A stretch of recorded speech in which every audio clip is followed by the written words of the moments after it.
आप ये समझ सकते हैं कि आयोग कितना अयोग्य हो चुका है। माफी तो हम नहीं मांगने वाले हैं, 2 साल जेल काट लेंगे वो सही है। एक शिक्षक को ये क्रिमिनल बोलेंगे, ये पूरी देश देख रही है कि बिहार में क्या हो रहा है। गली गली में लोगों को ये हल्ला है कि सीटें बेची जा रही हैं, एसडीएम की सीटें बेची जा रही हैं, जो डीएसपी की सीटें बेची जा रही हैं। हम माफी नहीं मांगेंगे तो नहीं मांगेंगे।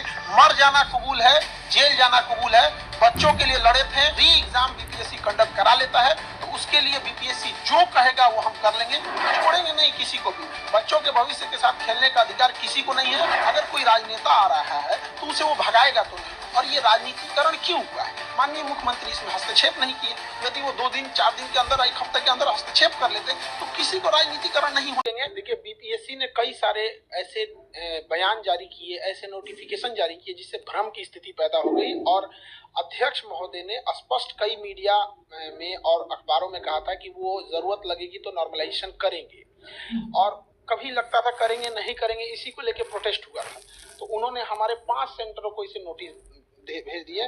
देखिए, इसमें है मुसल्लापुर बोरिंग रोड पटना का है, ये मुखर्जी नगर दिल्ली है, करोल बाग दिल्ली है, और ये प्रयागराज सेंटर पे इन्होंने भेजा है। हालांकि इनसे एक छूट गया है, देहरादून छूट गया है और गुवाहाटी खुल रहा है, वो छूट गया है। इन्हें वहां भी भेजना चाहिए, हम इसका जवाब देंगे।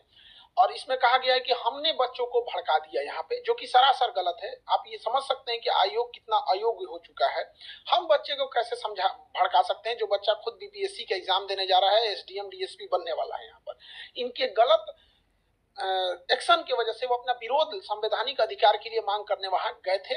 और एक शिक्षक की नैतिक जिम्मेदारी होने के नाते बच्चों के साथ जब भी अहित होगा तो उनके लड़ने के लिए उनके गार्जियन तो आएंगे नहीं। बच्चे गांव से आए हैं, वो मिडिल क्लास के बच्चे हैं, उनके पास इतना संसाधन भी नहीं है। तो हम उनको एक सही ढंग से जो तरीका है गर्दनी बाग, जो बिहार सरकार ने धरना स्थल के लिए दिया है, वहां जाके हम प्रोटेस्ट कर रहे थे। उसके लिए इन्होंने एक नोटिस भेज दिया और इस नोटिस में उन्होंने कहा है कि हमारे ऊपर क्रिमिनल ऑफेंस, क्रिमिनल केस करेंगे ये, अगर हम ये नहीं करते हैं तो। अब बताइए, शिक्षक के ऊपर अगर ये क्रिमिनल एंड सिविल एलिगेशन लगाएंगे यहाँ पे, अगर हमने इनसे जवाब नहीं दिया और नोटिस का हमने इनको माफी नहीं मांगे 15 दिन के अंदर, तो पहले तो हम आयोग को बता दें कि माफी तो हम नहीं मांगने वाले हैं।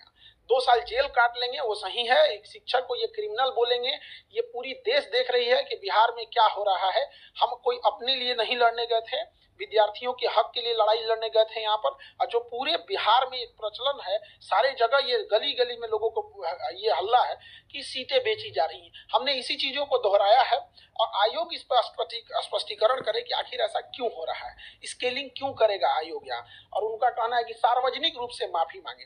माफी तो आयोग को मांगना चाहिए सारे बच्चों से कि इस चुनावी वर्ष में पूरे बिहार का किरकिरी करा दिए, इतने बच्चों का, जहां कोई परीक्षा नहीं करा सकते हैं। तो ये आयोग को तो कहीं से इस बात पे होना ही नहीं चाहिए कि हम लोग से नोटिस दे। यहाँ पर आपने डीएसपी एसडीएम जैसे लोगों से की बातें को लेकर है, कहा है उसमें कि आप सीट उसको लेकर है, बीपीएससी की छवि धूमिल की आपने। बीपीएससी स्वयं अपनी छवि धूमिल की है, जिसका पेपर लीक हो जाता है, जिसके चेयरमैन कहते हैं कि इस पेपर को कोई नहीं फाड़ सकता, उसको कोई रगड़ कैसे फाड़ दे, जो कहता है कि यहाँ पर सबसे सुरक्षित बापू परीक्षा परिषद बिहार का सबसे अच्छा सुरक्षित है, वहां से सबसे ज्यादा हंगामा हो जाए, इससे ज्यादा छवि क्या खराब हो सकती है।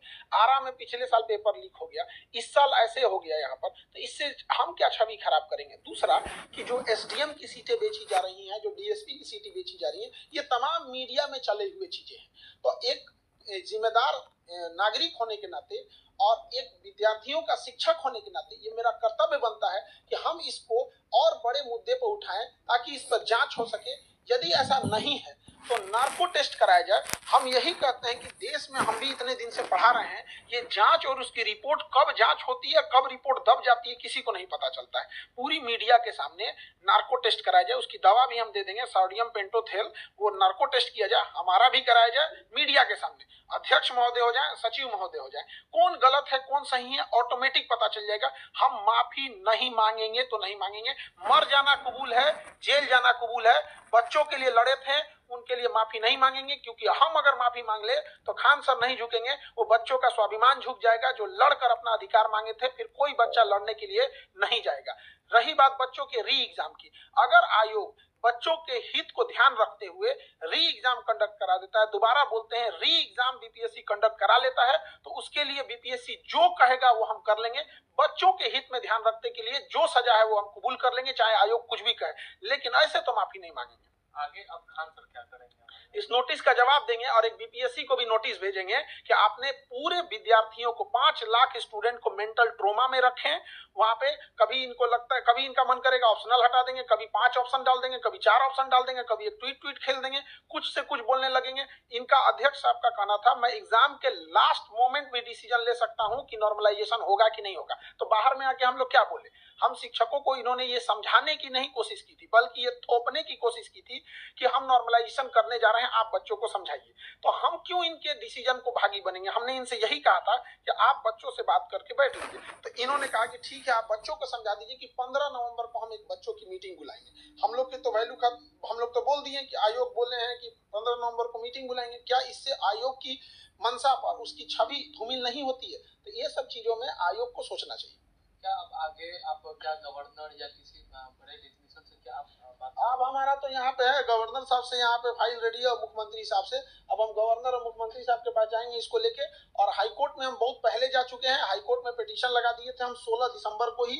अब इत्तेफाक से क्या कहिएगा, उस समय छुट्टी हो गया था, तो ये 16 दिसंबर 2024 को परीक्षा के 3 दिन बाद ही हमने मतलब बिना किसी को बताए हमने लगा दिया वहां पर।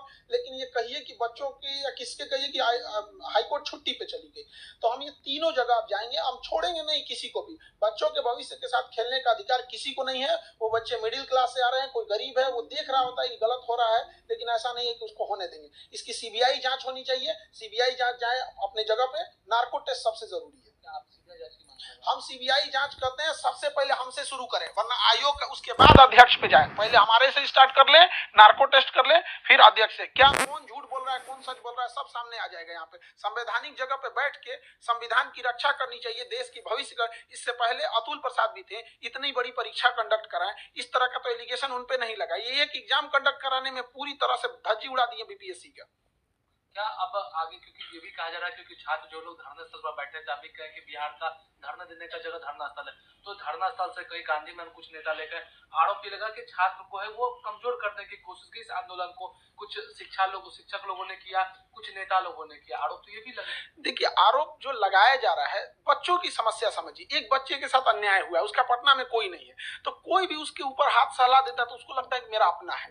ये कुछ शिक्षक जैसे कोई बीपीएससी नहीं पढ़ाते हैं, तो वो भी वहां अगर हैं तो बच्चों को लगता है ना कि भाई मेरा मोरल सपोर्ट मिल रहा है, वो उसे भगाएगा तो नहीं। अगर कोई राजनेता आ रहा है तो उसे वो भगाएगा तो नहीं। और ये राजनीतिकरण क्यों हुआ है? माननीय मुख्यमंत्री इसमें हस्तक्षेप नहीं किए। यदि वो 2 दिन 4 दिन के अंदर, 1 हफ्ते के अंदर हस्तक्षेप कर लेते तो किसी को राजनीतिकरण नहीं होने देता। हमें या किसी विद्यार्थी को ये अधिकार थोड़ी है कि उनके धरना स्थल पे कोई अगर राजनेता आता है तो उसे वो भगा देंगे यहाँ पर। या कोई शिक्षक भले बीपीएससी को नहीं पढ़ा रहा है, बीपीएससी नहीं जानते, तो वो भी अगर वहां बैठे हैं तो बच्चों को क्या है, वो तो वहां उनको रहने ही देंगे। उनको लगता है कि भाई कोई भी हमारा साथ दे रहा है। तो अगर इसमें राजनीतिकरण हुआ है, जो कि नहीं होना चाहिए, तो उसके लिए भी जिम्मेदार सरकार है। अगर ये त्वरित एक्शन लेते तो ये नौबत ही नहीं आती। उसी धरना स्थल से 2 दिसंबर से लेकर 4 दिसंबर के बीच में 1 हफ्ते तक, वो शुरुआती दिसंबर पे एनसीएल के मामला था, मुख्यमंत्री साहब ने हस्तक्षेप किया, हो गया।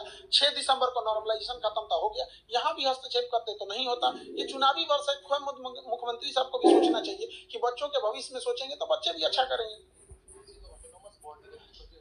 ये कहने के लिए सारी चीजें होती हैं। मतलब ऑटोनोमस क्या होता है, नहीं एक होता है किसी को समझाने के लिए कुछ भी कह दीजिए, ऑटोनोमस होता है। एक बार डिप्टी सीएम साहब कहते हैं यदि धांधली होगी तो मैं 2 मिनट में परीक्षा कैंसिल करा सकता हूँ। तो फिर ये बताइए कि फिर वो ऑटोनोमस कैसे हुआ? अब कई बयान आता है कि जिसमें वो कहा जाता है कि जांच हो रही है, जांच होगी, अगर गड़बड़ पाया जाएगा तो दोबारा परीक्षा होगी। ये बात तो अगर बीपीएससी ऑटोनोमस है तो बताइए कि ये बात उन्हें बोलना चाहिए, फिर मिनिस्टर लोग कैसे बोल रहे हैं? क्या अब खान सर जवाब क्या देंगे? अभी हाईकोर्ट जाएंगे हम लोग, गवर्नर सर के पास जाएंगे, सीएम सर के पास मिलेंगे। मेनली अभी हाईकोर्ट